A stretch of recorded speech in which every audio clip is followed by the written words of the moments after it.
Slop Stories. Slop Stories.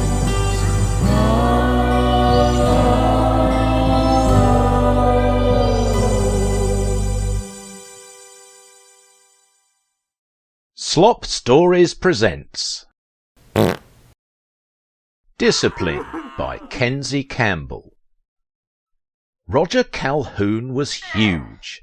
Standing at a measly 5 feet 7 inches tall, he still resembled some sort of creature from a darkness deep in the earth. His calves were like tree trunks, and the undersides of his arms gave the appearance of dough that was due for a good knead. A baker's great delight. Instead of having dozens of rolls of fat around his torso, his body simply had 3 thick rings of fat, divided by solid black creases where the skin folded over itself. He also didn't have a neck, and it's not that his neck was lost somewhere on his body, he literally no longer had one. God, he was so big. "I think you're really going to love this personal trainer, Roger," Sherry said as they rounded the corner of the lake in the park. Sherry was one of Roger's childhood friends.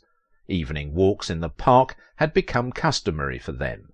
For him, it allowed him to decompress from the day, but it was more of a necessity for Sherry.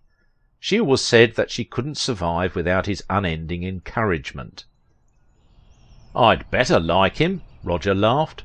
"You've been singing his praises so much that I don't think it's even possible for me to be disappointed. I just hope that he's not afraid to push me to try my hardest. People that know me know that I'm a big softy, but strangers usually seem too leery of my appearance to be persuaded." He blushed as Sherry locked arms with him. It wasn't only Sherry that looked to sweet Roger for their daily doses of positivity. Many would say that Roger was the most kind-hearted man that they had ever known.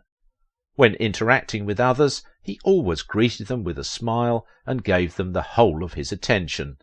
His presence lightened the mood wherever he went. It's for this reason that so many people rallied to his side when he finally made the decision to do something about his weight. Sherry stopped him mid-stride and looked him straight in the eyes.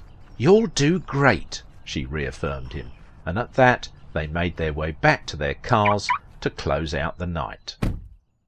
Roger awoke with a fierce determination and a smile the next morning. Though the sun had not yet risen, everything seemed to be brighter. He didn't struggle to get around, as was his usual experience. Instead, he seemed to have a spring in his step, if you can imagine it.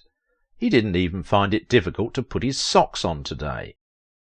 Once he was dressed, he drove with haste to the gym, where his transformation process was soon to begin. As he walked through the door, he noticed that several people from his neighbourhood were already there, including Sherry, who had come to give back some of the encouragement Roger had first given all of them over the years. Roger beamed with delight at this, then looked toward a pile of filthy tyres, where he noticed someone approaching. It was his CrossFit trainer. "Shane, and you are?"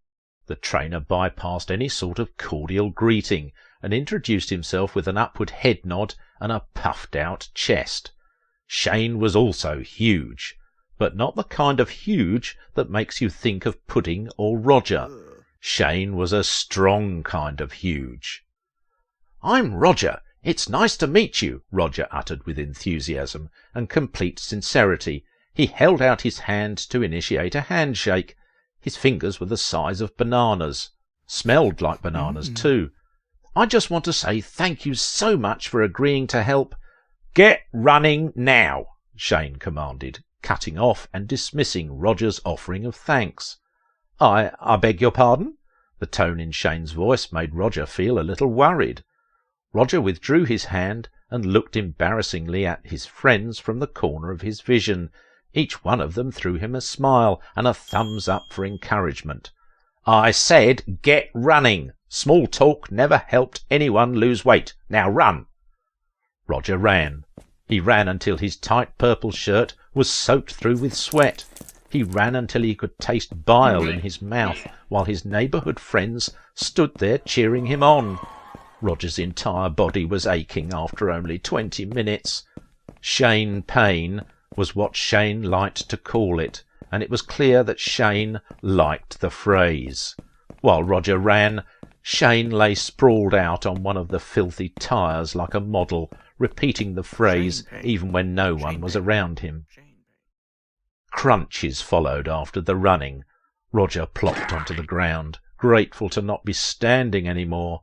"I want to see 500 crunches, you sick waste, and make them quick," Shane said from his tyre throne, while he stared at his biceps and flexed.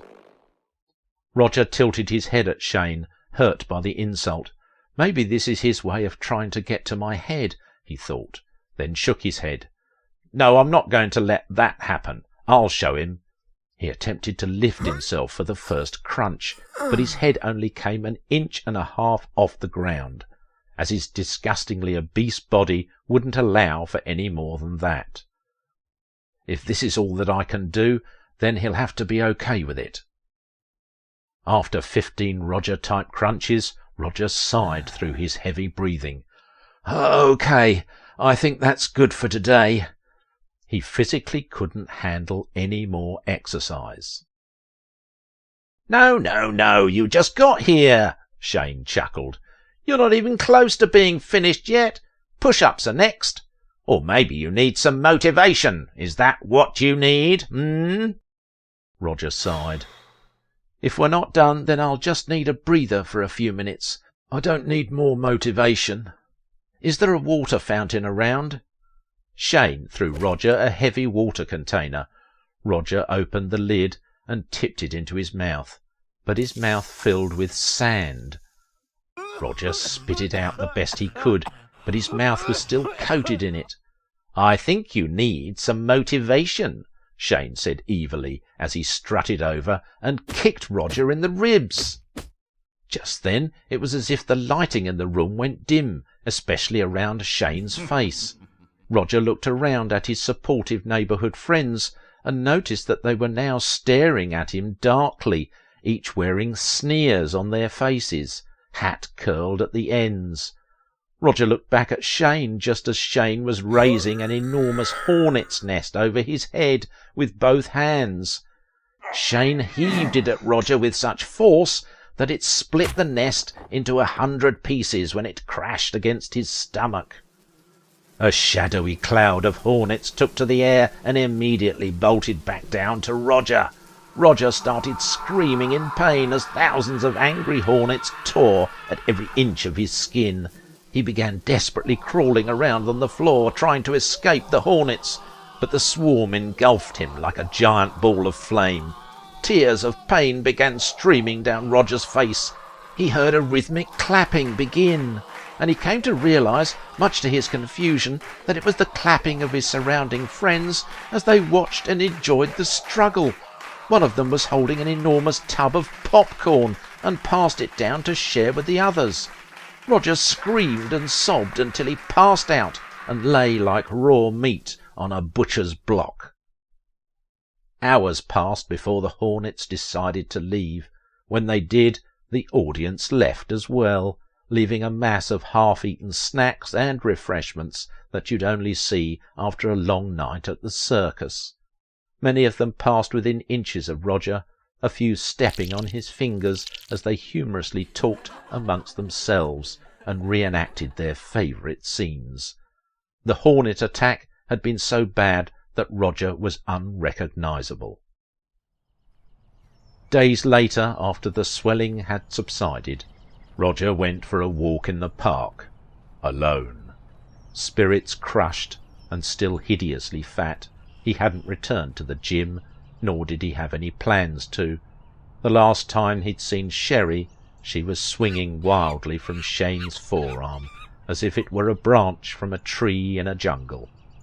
Roger nodded his head in realisation as he watched a pair of ducks land in the lake, letting it sink in that he'd never see his long-time friend again, and accepting that that would be his final memory of her. Thank you for listening. I've been your irresistibly rugged narrator, Simon Hensby. Help us to keep the slop churning by subscribing to our podcast and giving us 5 glorious stars.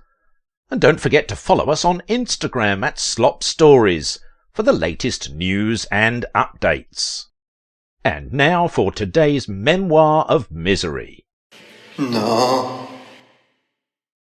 Hank lurched violently as his strength gave out, and seedy mustard spilled from his sphincter. Not needing to clench any more was immensely freeing, but then he remembered that he was still in his seat on the plane, and the restrooms were out of order.